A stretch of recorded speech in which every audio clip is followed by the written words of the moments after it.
সকালের সংবাদে আপনাকে স্বাগতম। প্রথমেই জানিয়ে দিচ্ছি সংবাদ শিরোনাম। জুলাই হত্যাযজ্ঞ মামলায় শেখ হাসিনার মৃত্যুদণ্ডের রায়কে নজিরবিহীন দৃষ্টান্ত বলছেন রাজনৈতিক বিশ্লেষক ও আইনজীবী। তাদের মতে এই রায় দল হিসেবে আওয়ামী লীগের বিচার করতেও কাজে লাগবে। রাজনীতিবিদদের এর থেকে শিক্ষা নেওয়ার আহ্বান জানান তারা। এছাড়া শেখ হাসিনাকে ভারত থেকে ফেরানো কঠিন হলেও হাল না ছাড়ার পরামর্শ বিশেষজ্ঞদের। নেই ল্যাব বা মাল্টিমিডিয়া সংক্রান্ত সেবা, এক যুগেও প্রকাশ হয়নি সাময়িকী। তবু এই দুই খাতে কোটি কোটি টাকা আদায় করছে রাজধানীর মণিপুর উচ্চ বিদ্যালয় ও কলেজ। খোদ সরকারি তদন্তে উঠে এসেছে এমন তথ্য। আর কলেজ সরকারিকরণের নির্দেশনা জারি হলেও বেশি বেতন নিয়ে অব্যাহত রাখতে প্রক্রিয়া আটকে রেখেছেন সিদ্ধেশ্বরী গার্লস কলেজের শিক্ষকদের একাংশ। দুর্নীতি রোধে স্বচ্ছতা ও জবাবদিহি নিশ্চিতের পাশাপাশি শিক্ষা প্রতিষ্ঠানের বিভিন্ন ফি আদায়ের বিষয়টি সরকারকে মনিটরিংয়ের পরামর্শ টিআইবির। শুল্ক যুদ্ধের মধ্যেই চলতি অর্থ বছরের প্রথম 4 মাসে মার্কিন বাজারে 5.14% বেড়েছে বাংলাদেশের তৈরি পোশাকের রফতানি। এ সময়ে প্রায় 3% প্রবৃদ্ধির দেখা মিলেছে তৃতীয় শীর্ষ রফতানি গন্তব্য যুক্তরাজ্যে। বরাবরের মতোই সবচেয়ে বেশি গেছে ইউরোপীয় ইউনিয়নে। লাভের আশায় হিমাগারে আলু মজুত রেখে মহা বিপাকে পড়েছেন আলু চাষি ও ব্যবসায়ীরা। হিমাগার থেকে আলু বের করে বাজারে বিক্রি করে কেনা দামও উঠছে না, এমনকি চাষিদের পকেট থেকেই দিতে হচ্ছে কোল্ড স্টোরেজের ভাড়া। কৃষি বিপণন কর্মকর্তা জানান, আলুর বাজার দর কম থাকায় হিমাগার থেকে আলু বের হচ্ছে ধীর গতিতে। এবার শুনবেন বিস্তারিত।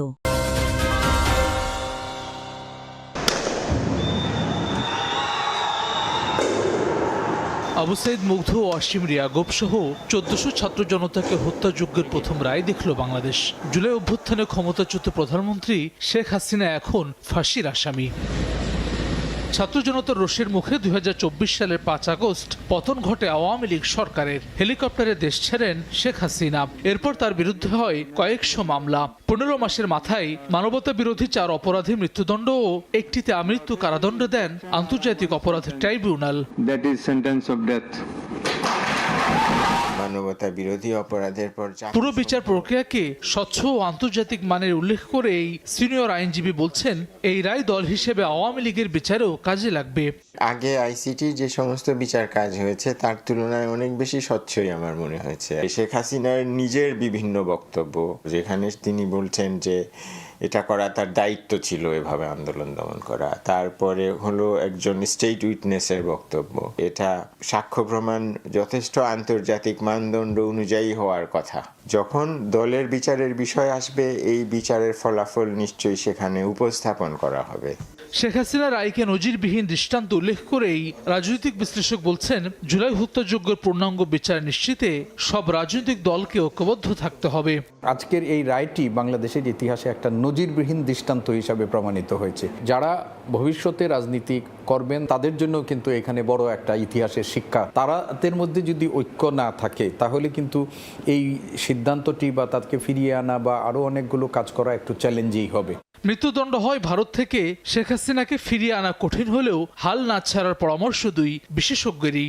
অনেকগুলো দেশেরই নিয়ম আছে যে তারা কাউকে ফেরত দেবে না যদি ফেরত দেওয়ার পরে সে মৃত্যুদণ্ডের মুখোমুখি হয়। ভারতের সাথে বাংলাদেশের অপরাধী প্রত্যাপনের বিষয়ে একটা চুক্তি আছে। সেই চুক্তির আলোকে আইনি প্রক্রিয়া চালানো এবং কূটনৈতিক তৎপরতা চালানো। তাকে বাংলাদেশে ফেরত পাঠাবে এটা আমরা খুব সহজে এটা প্রত্যাশা করলেও ভারত এই কাজটি করবে কিনা আমরা জানি না।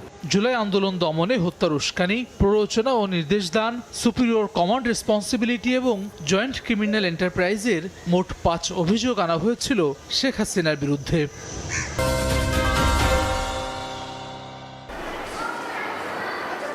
রাজধানীর মণিপুর উচ্চ বিদ্যালয় ও কলেজ বেশ কয়েকবার দেশসেরা প্রতিষ্ঠানের স্বীকৃতি পাওয়া 30,000 শিক্ষার্থীর এই প্রতিষ্ঠানে বছরের শুরুতে ভর্তির জন্য নেওয়া হয় 8,000 টাকা। রসিদ দিলেও তাতে উল্লেখ নেই কোনো খাত, তাই বছরের পর বছর অন্ধকারে অভিভাবকরা। কোন খাতে এই টাকাটা যায় সেটা কখনো গার্ডিয়ান জানে না। এগুলা কি জন্য নেয়, কি করে, আমরা এগুলা কিছুই জানি না। পরিদর্শন ও নিরীক্ষা অধিদপ্তরের তদন্তে উঠে এসেছে জনপ্রতি 150 টাকা আদায় করা হয় বার্ষিক সাময়িকীর জন্য। বেতনের সঙ্গে প্রতি মাসে আইসিটি ও মাল্টিমিডিয়া ফি বাবদ 150 টাকা আদায় করা হয়। বছরে এই দুই খাতে কোটি কোটি টাকা আদায় করা হলেও 13 বছর ধরে প্রকাশ হয়নি কোনো সাময়িকী। ম্যাগাজিন বা স্মরণিকা পাইনি, তবে মাঝে শুনেছিলাম বাচ্চাদের কাছ থেকে কিছু লেখা নেওয়া হয়েছে। সহকারী প্রধান শিক্ষক বলছেন 13 বছরের অচল আয়তন ভেঙে আগামী বছর থেকে প্রকাশ করা হবে স্মরণিকা। এ ব্যাপারে আলোচনাও হয়েছে এবং সম্পাদক ঠিক করা হচ্ছে কি নিয়ে এই কাজটি করবেন। নতুন বছর আসলে এইগুলি হবে আর কি। এবার যেতে চাই রাজধানীর সিদ্ধেশ্বরী গার্লস কলেজে। নির্দেশনা জারির 6 বছরেও সরকারি না হওয়ায় শুধু বেতন বাবদেই শিক্ষার্থীদের দিতে হচ্ছে 1200 টাকা। আমাদের যেখানে 25 টাকা বেতনে পড়ার কথা সেখানে আমরা এখন 1200 টাকা বেতনে পড়ছি।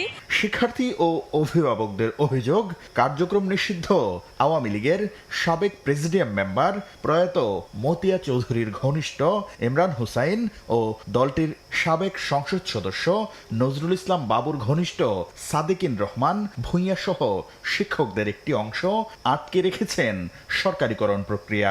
কিছু সংখ্যক শিক্ষকরাই এটার পিছনে কলকাঠি নাড়তেছে যাতে এটা সরকারিকরণ না হয়। সরকারিকরণের নির্দেশনা জারির পর 2019 সালের নভেম্বর থেকে সব পদোন্নতি স্থগিত রাখার কথা থাকলেও বিগত সরকারের আমলে 2021 সাল থেকে 2022 সাল পর্যন্ত রাজনৈতিক ক্ষমতা দেখিয়ে পদোন্নতি নিয়েছেন 7 জন শিক্ষক। 2019 সালের 17 অক্টোবর থেকে দৈনন্দিন ব্যয়ের বাইরে নগদ ও ব্যাংকে সংরক্ষিত অর্থ থেকে ব্যয়ের ওপর নিষেধাজ্ঞা থাকলেও আগের পদোন্নতি দেখিয়ে 2020 সাল থেকে 6 জন শিক্ষক প্রায় 43 লাখ টাকার অতিরিক্ত আর্থিক সুবিধা নিয়েছেন। টিআইবি বলছে শিক্ষা প্রতিষ্ঠানে নানা অনিয়ম কঠোরভাবে মনিটরিং এর পাশাপাশি দুর্নীতি রোধে স্বচ্ছতা ও জবাবদিহিতা নিশ্চিত করা জরুরি। এই ধরনের বেসরকারি শিক্ষা প্রতিষ্ঠানগুলোতে যে একটা জবাবদিহিতা স্বচ্ছতার আওতায় আনার জন্য একটা সুনির্দিষ্ট মানদণ্ড নির্ধারণ করে সেগুলো কমপ্লায়েন্সে বা মান্য করার বাধ্যবাধকতা তৈরি করা। এদিকে বিগত সরকারের আমলে শিক্ষা প্রতিষ্ঠান পরিচালনায় যে দুর্নীতি হয়েছে তা রোধে যথাযথ প্রক্রিয়ায় মনিটরিং এর কথা বলছে বর্তমান প্রশাসন ও পরিচালনা পর্ষদ।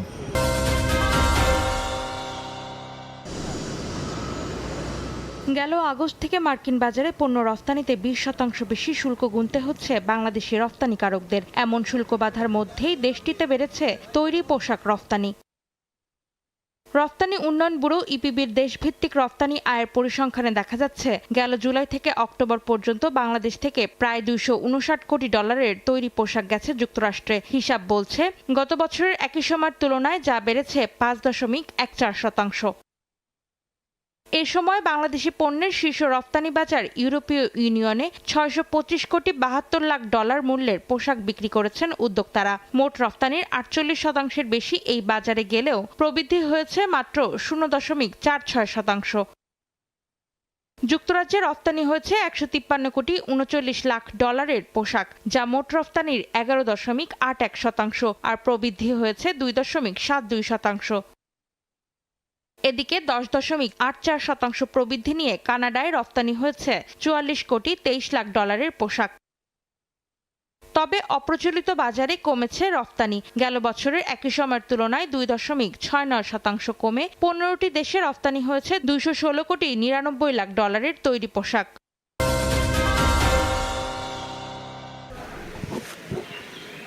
কোল্ড স্টোরের সামনে ব্যবসায়ীদের আগের মতো নেই ভিড়। লাভের আশায় কোল্ড স্টোরে আলু মজুদ রেখে মহাবিপাকে আলু চাষি ও ব্যবসায়ীরা। আলু উৎপাদনে অন্যতম নীলফামারী। গত মৌসুমে জেলায় আলুর বাম্পার ফলন হয় প্রায় 5,50,000 মেট্রিক টন। দাম ভালো পাওয়ায় কোল্ড স্টোরগুলোর ধারণ ক্ষমতার কাছাকাছি 75,700 মেট্রিক টন আলু মজুদ রাখেন চাষি ও আলু ব্যবসায়ীরা। তবে বাজারে আলুর দাম কম থাকায় কোল্ড স্টোর থেকে ব্যবসায়ীরা আলু বের করছেন ধীর গতিতে। আলু রাখার সময় শেষ হলেও কোল্ড স্টোরগুলোতে অর্ধেক আলু রয়ে গেছে।